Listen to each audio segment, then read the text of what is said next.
Retour sur le plateau d'Equinox ce soir avec Maître Moustapha Ngwana, avocat au barreau du Cameroun, conseiller juridique national du Social Democratic Front, un parti politique de l'opposition.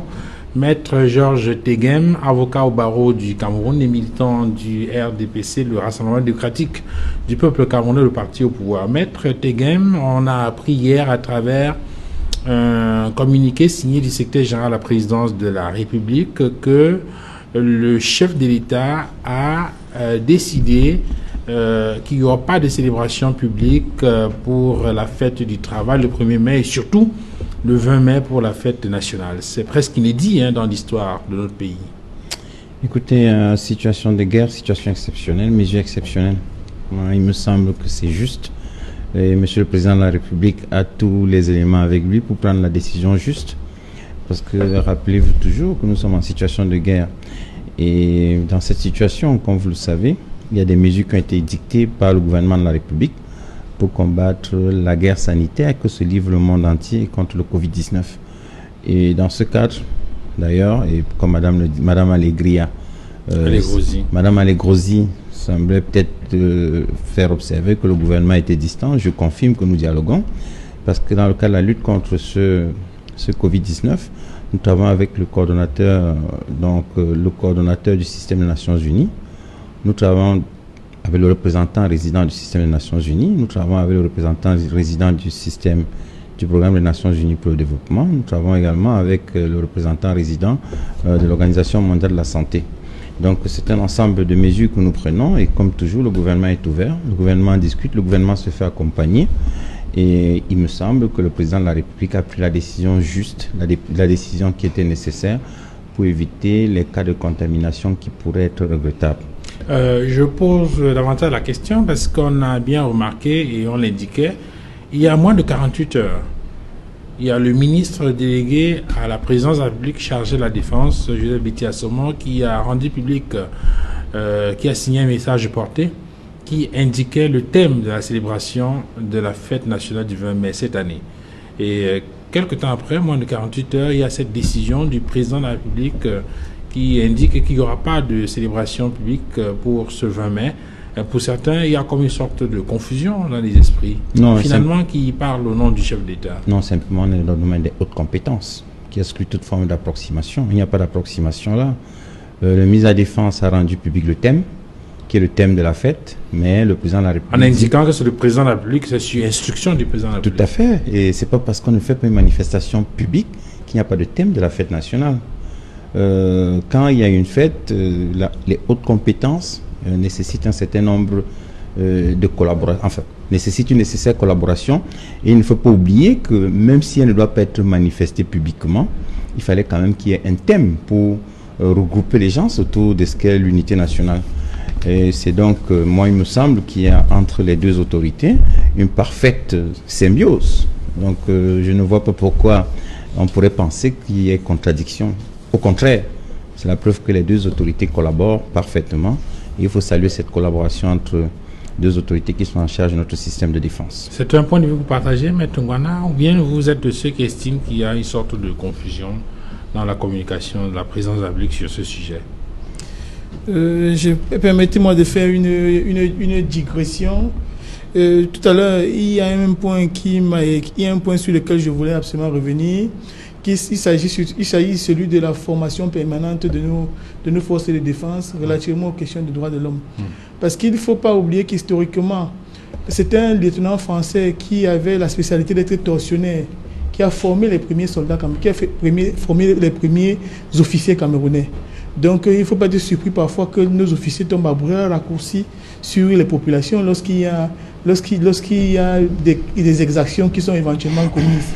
Donc de mon point de vue, il faudrait que notre armée qui se bat comme elle peut pour maintenir l'unité nationale puisse également intégrer de manière profonde des questions liées aux droits de l'homme, qu'elle soit une armée de protection et qu'elle évite d'être aussi répressive qu'elle l'est, parce que la répression est malheureusement une des choses qui caractérise notre armée. Vous savez très souvent, lorsqu'il y a des manifestations dans la rue, lorsque l'armée descend, on est sûr qu'il y aura escalade dans les violences contre les populations. Donc, il faudrait que ce sentiment de peur qui habite parfois les populations lorsqu'on voit les militaires puisse se transformer plutôt en collaboration, en sympathie pour que la défense nationale intègre véritablement les populations, c'est-à-dire que main en main avec les forces de défense. Maintenant, s'agissant de la fête du 20 mai, de notre point de vue, nous devons dire que la première chose qui nous surprend quand même, c'est que on parle de l'unité nationale qui semble être un leitmotiv pour le RDPC, qui semble être un leitmotiv pour le gouvernement. Mais malheureusement, on lit dans l'attitude de ceux qui nous gouvernent quand même une certaine absence de considération pour les populations camerounaises et particulièrement pour la question de l'unité. Je prends un ou deux exemples pour illustrer. Vous vous souvenez, on devait organiser le cinquantenaire de la réunification, mais on l'a fait avec 3 années de retard. Aujourd'hui, l'unité nationale qui est scandée, la fête qui la consacre ne va pas avoir lieu, mais malheureusement, nous ne méritons même pas, c'est-à-dire qu'une allocution du chef de l'État. Parce que je crois que face à une question aussi importante que celle de la suspension des festivités liées à l'unité nationale en particulier, parce que la fête du travail encore, cela peut être mis en quarantaine sans que ça ne fasse particulièrement du grabuge. Nous sommes dans une période où notre pays connaît des mouvements séparatistes, où on a de la peine à mettre les Camerounais ensemble, où le vivre ensemble est questionné au plus haut point. Aujourd'hui donc, cet événement-là qui est un symbole fort, qui démontre parfois la volonté pour les Camerounais de vivre ensemble. Aujourd'hui, le chef de l'État, malheureusement, ne prend pas la parole publique pour pouvoir nous expliquer les tenants et les aboutissants de la position qui est sienne. Rassurez-vous, cette position, le fait de ne pas organiser les festivités ou les manifestations n'est pas une mauvaise idée. Mais je pense qu'on ne gouverne pas par procuration en temps de crise. En temps de crise, il y a des questions importantes qui nécessitent que la parole présidentielle, le président qui est notre premier serviteur, parce que les ministres ne bénéficient d'aucun mandat du peuple camerounais. Celui qui doit nous parler, qui doit tenir haut le discours concernant l'unité nationale, ça doit être le chef de l'État en cette période bien particulière. Donc, c'est la lecture que moi je fais de la situation. J'ai le sentiment qu'il y a une espèce de mépris pour les populations camerounaises. Puisqu'on parle du Covid-19 qu'on parle, vous avez vu que même les têtes couronnées dans le monde ont pris la parole. La reine d'Angleterre a pris la parole. Les rois et les reines dans plusieurs autres États ont pris la parole relativement à la pandémie en question. Il s'agit encore de la pandémie. Aujourd'hui, elle est cumulée à la question de l'unité nationale. Mais malheureusement, nous ne bénéficions toujours pas de la parole présidentielle. Donc nous estimons que dans cette période-ci, on ne peut plus dangereux, on ne peut plus inacceptable que le président de la République ne prenne pas la parole. Quoique les mesures qui soient adoptées ne sont pas réfutées. Il serait suicidaire aujourd'hui qu'on organise la fête du 20 mai, qui est cette festivité-là, parce que la distanciation sociale, qui est une des mesures barrières, ne pourra certainement pas être respectée en pareille circonstance. Il y a des visions politiques, quelqu'un a estimé que c'est quand même exagéré, qu'on aurait pu tout au moins se faire une parade militaire en essayant autant que faire se peut de respecter ces mesures de distanciation sociale, et que décider d'annuler vraiment de façon à la célébration publique d'une fête nationale comme celle-là Voyez-vous, face à une situation, il y aura forcément mille et une positions. Je suis d'accord avec vous qu'il n'est pas impossible qu'on puisse, en respectant les distances nécessaires, organiser quand même une parade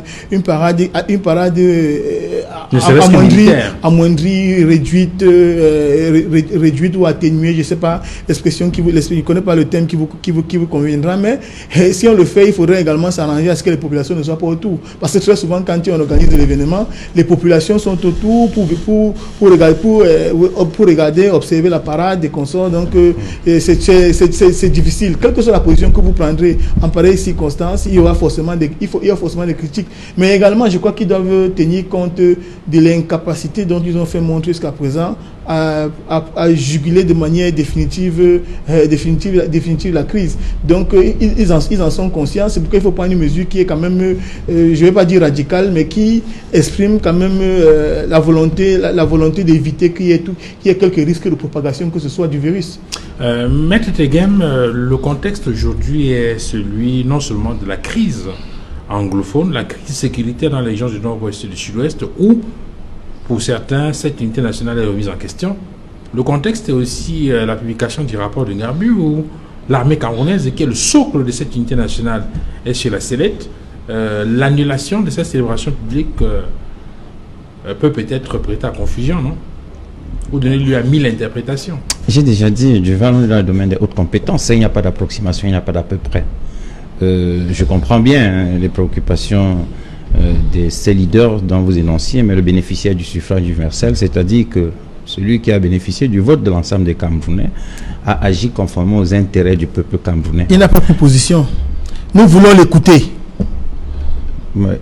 Chers confrères, je croyais qu'on était dans la courtoisie. Mais bon, écoutez, je me dois de vous couper. Ah, merci, mais bon, moi je pensais qu'on restait courtois et qu'on restait avocat. Est-ce que le président peut faire autrement? J'ai le droit de répondre. Écoutez, c'est un choix politique, c'est un choix du président de la République, c'est-à-dire qu'il a bénéficié du vote des Camerounais, il sait ce qui est bien pour la sécurité de son peuple. Je vais les faire observer ici que si vous interrogez l'ensemble des diplomates qui ont travaillé au Cameroun, notamment Agnès Marcas, en quittant ce pays, a dit c'est un monsieur qui connaît bien son peuple, il connaît bien son pays. Donc il a pris la mesure la plus juste et la plus rationnelle. Maintenant, j'ai entendu des choses tout à l'heure. Je ne peux pas quand même partager un plateau. J'accepte qu'on dise que les forces de défense et sécurité agissent avec violence contre les populations. Moi, plutôt, j'ai peut-être que mon confrère peut le dire, c'est dans son tempérament, mais moi, j'ai plutôt une autre version. Il me souvient qu'il y a quelques jours, j'ai vu les forces de défense et sécurité à Bamenda en train de faire l'opération Ville Propre en compagnie des populations. Ce sont des exemples qu'il faut magnifier. Il me semble encore qu'il y a quelques jours, j'ai vu les forces de défense et sécurité en train de travailler dans les hôpitaux à Kumba, dans le sud-ouest, pour soigner des malades. Je les ai vus également, les hommes en tenue, en train de soigner les malades dans le département du Coupé Manengouba. Donc, je voudrais poursuivre, même si il vous souvient qu'il y a quelques jours également, on a montré nos forces de défense et sécurité en train de dispenser les cours aux enfants à l'école primaire dans l'extrême nord. Voilà des exemples qu'il faut magnifier, il faut le dire avec fierté. Quand on a des militaires comme ça, on est heureux. Ce sont des serviteurs de l'État, des serviteurs de la République, des serviteurs de l'armée. C'est un honneur d'être dans un pays où il y a des hommes comme ça, formés aux droits de l'homme, formés au respect de l'être humain. C'est une fierté d'être Camerounais. Je suis fier quand moi je rencontre un homme à tenue en route, je dis, vous avez une bonne formation. Il me dit, non, allez, on a tout un module consacré aux droits de l'homme. Et quand je me promène dans la rue, que ce soit ici ou ailleurs, vous rencontrez quelqu'un, il vous dit, j'ai fait ma formation militaire au Cameroun. Vous voyez des chefs d'État étrangers formés à l'EMIA. Mais mon Dieu, qu'est-ce qu'on... Écoutez, le Cameroun, c'est la terre promise, monsieur, en termes de formation des militaires et des forces de défense. Alors, donc, il faut en être fier. Ce que je voudrais dire également, comme vous disiez tantôt, que en ce moment, avec la crise du nord-ouest et du Nozo, moi je pense qu'aujourd'hui, il y a une guerre sanitaire qui est bien plus grave que la crise du Nozo. Vous voyez bien qu'elle fait plus de morts que je ne sais pas quoi dans d'autres pays. Et enfin, relativement à l'intervention du chef de l'État, comme le disait tantôt le digne représentant du SDF en face de moi, je voudrais quand même vous faire observer qu'il est un peu prématuré pour dire qu'il ne va pas s'exprimer. Parce que rien n'exclut que le 19 mai il fasse un discours. Il vous souvient que pour convoquer le grand dialogue, tout le monde avait parlé, et ce n'est qu'en septembre qu'il a pensé utile de le faire. En tout cas, c'est un homme averti, c'est un homme qui a de l'expérience, il travaille au plus haut niveau depuis plus de 60 ans. Donc moi je sais qu'il sait ce qu'il faut faire. Et je sais que c'est un homme aussi qui sait déléguer les pouvoirs, c'est pourquoi il laisse le Premier ministre agir. Je voudrais dire une chose, il ne faut pas qu'il y ait un quiproquo qui se glisse dans les déclarations qui sont bien. Je n'ai jamais prétendu que notre armée n'était pas au service des populations. Ce que j'ai dit et que je regrette, c'est que malheureusement, et les faits parlent d'eux-mêmes, il y a des éléments de force de l'ordre qui brillent par une manifestation de violence inouïe. lorsque vous arrivez à tirer sur les femmes enceintes et sur les enfants, ça questionne. Lorsque vous arrivez à l'extrême nord du pays et qu'on tire sur des populations des personnes qui sont incapables de se défendre, une femme et des bébés, ça soulève des questions. Ce n'est pas lorsqu'on le dit qu'on ne reconnaît pas le travail qui est fait par l'armée camerounaise. C'est quand même cette armée-là qui permet en sorte que le territoire camerounais aujourd'hui ne soit pas envahi par Boko Haram. Mais lorsqu'on reconnaît ces faits d'armes de l'armée, et je le dis pour avoir été éduqué dans des camps militaires, donc je ne prétends pas que les militaires ne travaillent pas, mais seulement il faut regretter que malheureusement, très souvent, lorsqu'elles sont prises aux populations, il y en a parmi les éléments de force de maintien de l'ordre qui en font un peu trop. Le reconnaître, ce n'est pas dénier à l'armée sa valeur ou bien sa fonction républicaine. Et il faudrait que mon confrère puisse le comprendre. Merci, Maître Ngouana, c'est vrai que dans le texte qui annonce la suspension ou l'annulation de la non-célébration publique de la fête du 20 mai, on parle de la pandémie du coronavirus et de la nécessité de respecter les mesures prescrites par le gouvernement et le Covid. Mais est-ce qu'il ne faut pas y voir un impact économique? La non-célébration de cette fête pourrait quand même peut-être permettre de réaliser quelques économies. Naturellement, vous savez que nous avons le malheur d'avoir un gouvernement qui est très souvent festif plus qu'il n'en faut. Festif face à une population qui est dans une misère inouïe. Vous avez souvenance de ces factures qui faisaient le tour des réseaux sociaux, où seulement en termes de champagne et spiritueux, on était à plus d'1 milliard, sans compter les vins et autres boissons. Donc je pense à l'occasion de la célébration de la fête nationale. Effectivement. Donc vous avez souvenance de ces factures-là. Aujourd'hui, nous pensons que il y aura certainement une économie en ces temps particuliers où les populations, où on a la difficulté à avoir une cagnotte acceptable de notre gouvernement, parce que vous vous rendez compte que rendu à cette heure-ci, ce qui est mis à disposition par le gouvernement de la République représente 3 milliards. Et je refuse, et je le dis à haute voix, que les gens parlent de don du chef de l'État parce qu'il ne s'agit pas de son argent. Parce que je voudrais préciser ici, puisque je suis juriste et j'ai également en face de moi un juriste, que dans le terme don dérive d'un mot latin qui est donum, qui veut dire abandonner sa propriété. Donc ce qui est mis à disposition de la population camerounaise, ce n'est pas la propriété du chef de l'État. Donc je le dis pour indiquer qu'on aura peut-être la possibilité de réaliser des économies de plusieurs milliards qui, s'ils sont utilisés de manière rationnelle, permettront de venir éventuellement grossir la cagnotte qui permet aujourd'hui de pouvoir soigner les malades du Covid-19. En tout cas, c'est le vœu que nous formulons. Et il ne faut pas oublier qu'en Tanzanie, il y a le président Magufuli qui avait arrêté plusieurs célébrations comme ça pour permettre d'avoir des écoles, d'avoir des hôpitaux et consorts. Donc parfois, il faudrait que les mesures comme celle-là, que ce ne soit pas seulement le Covid-19 qui nous l'impose, mais qu'au jour de la fête nationale, qu'on puisse imaginer d'autres manières de pouvoir célébrer sans être dans les dépenses folles et inacceptables comme celles qu'on vit parfois au Cameroun. Donc je dis que sur ce point-là, le Cameroun va réaliser une économie et il faut surtout que ces économies-là soient utilisées à bon escient. Et donc, Maître Tekem, on peut très bien réaliser ces économies-là et avoir suffisamment d'argent pour lutter contre le Covid sans être forcément besoin, sans avoir forcément besoin des moyens ou bien du don spécial du président de la République, qui en réalité n'est pas un don en réalité, comme le dit Maître Ngouana.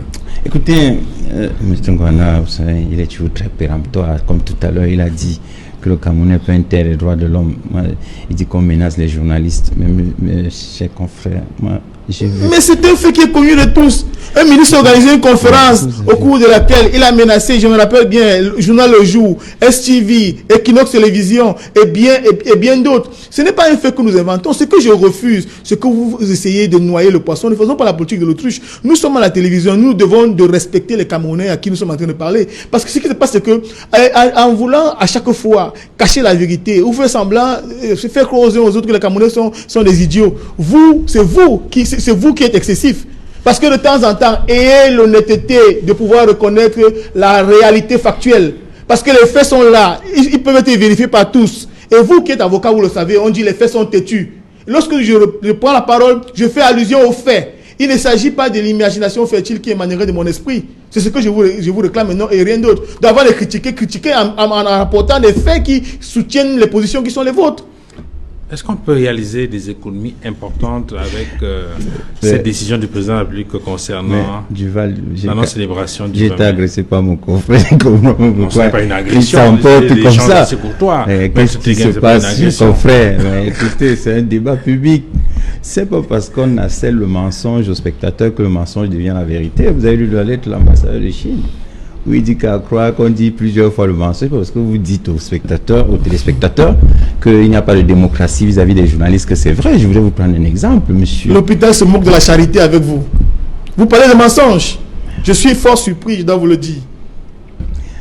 Bon, est-ce que je peux continuer, s'il vous plaît? Allez-y. Mais je voulais vous faire observer que, voyez-vous, ce n'est pas, comme tout à l'heure, vous avez parlé de quelques militaires qui commettent des faits. Tout ce qui est marginal, on ne parle pas de cela. Les exceptions sont les exceptions. Nous ne prétendons pas de cela, M. Tegem. C'est marginal. Écoutez, mais pourtant, c'est ça qui fait l'actualité, hein? Ngabou, l'extrême nord, c'est ça qui fait l'actualité. Vous parlez de marginal, mais c'est cela qui teignit au plus haut point l'image de l'armée camerounaise. Vous voyez, aujourd'hui, on n'est pas en train de parler de ceux qui font bien. Mais permettez à M. Tegem de finir. Chers confrères, je voulais vous faire observer que l'armée camerounaise est bien formée. Il peut y avoir des cas marginaux où il y a des actes regrettables. Mais ce n'est pas pour cela qu'on va oublier la majorité qui se comporte bien. Ce qui intéresse, c'est la majorité que je respecte aussi. C'est la majorité qui intéresse. Je vous dis donc, c'est parce que quelquefois vous avez eu des cas de journalistes ou alors des journalistes qui ont eu quelques problèmes qui sont vraiment marginaux. Moi, j'ai vu une fois, Georges Abache est venu en France. Il voulait se faire soigner. Il y avait un accord entre le Croissant Rouge français et le Croissant Rouge tunisien. Il est venu en France se faire soigner. Le ministre des Affaires étrangères, c'est Roland Dumas. Madame Georgina Dufoy est présidente de la Croix-Rouge française. Le président Mitterrand est en voyage à Oman. Alors, revenu en France, il constate que c'est l'actualité. Il convoque une conférence de presse. Et à l'occasion, le journaliste, il commence à parler de sa visite à Oman. Il dit à Oman, j'ai signé telle convention, ça va faire le développement de la France parce que l'économie française, les industries françaises, le journaliste l'interrompt. Mais Georges Abache, il dit, mais laissez-moi parler, avait-il dit. Monsieur le journaliste. Alors j'ai vu le journaliste en sueur, mais ça ne veut pas dire qu'on ne respecte pas les droits des journalistes en France. C'est pour vous dire que même dans les démocraties les plus avancées, des actes comme ça existent. Il l'a dit, je vous dis PPDA, je donne le nom, c'était Patrice d'abord.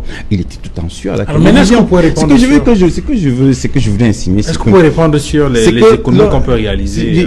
J'en viens, Duval. Moi, je réponds toujours aux questions. Bon, en même temps, c'est simplement que, oui, mais c'est simplement que quand il y a des choses, il faut restituer la vérité. C'est important pour nos téléspectateurs parce qu'il faut les respecter. Ils ont le droit à la vérité. Quand nous sommes ici, ils nous observent et ce que je dis toujours, il faut aussi de la pédagogie. Lorsqu'on parle aux Camerounais, il faut qu'ils comprennent bien que ce que l'on dit, c'est des choses. S'il y a 1000 militaires, il peut y avoir un ou deux qui se comportent mal.